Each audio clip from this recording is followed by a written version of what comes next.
అక్క కొడుకు పెళ్ళిలో అయితే పెళ్లి కూతురు ఇంటికి వచ్చినప్పుడు అందరూ సరదాగా భలే ఆట పట్టించామండి. మీ ఇంట్లో కూడా ఇలాంటి ఆచారాలు ఉన్నాయా? ఇలా సరదాగా ఆట పట్టించడం భలేగా ఉంటుంది కదా పెళ్లిలో. వాళ్ళు వాళ్ళ పేర్లు చెబుతూ ఉన్నా కూడా మనం పట్టించుకోకుండా అలా కాదని చెప్పేసి చాలాసేపు బాగా ఆట పట్టించామండి.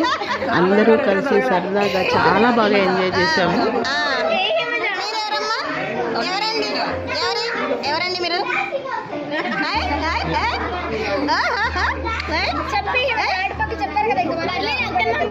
అస్సలు వినిపించలేదు. నాకేం పడలే ఎక్కడ దగ్గర ఉన్నా అక్క ఎవరైనా చెప్పాలి. అక్క పంపించే అక్క వచ్చేసేయండి అక్క. ఎవరెవరు ఉన్నారో తర్వాత అవన్నీ అయిపోయినాయి. నేనేం చెప్పేవాళ్ళు ఎవరు లేము ఇక్కడ. అందరిది అయిపోయేది ఇంకా. ఎవరు మీ ఆయన ఎవరు? మీరెవరు? మీరెవరు? మీ ఆయన ఎవరు? ఈ వీడియో నచ్చింది కదా, నచ్చినట్లయితే లైక్ చేసి ఫ్రెండ్స్ కి ఫ్యామిలీ మెంబర్స్ కి షేర్ చేయండి. Thank you for the watching.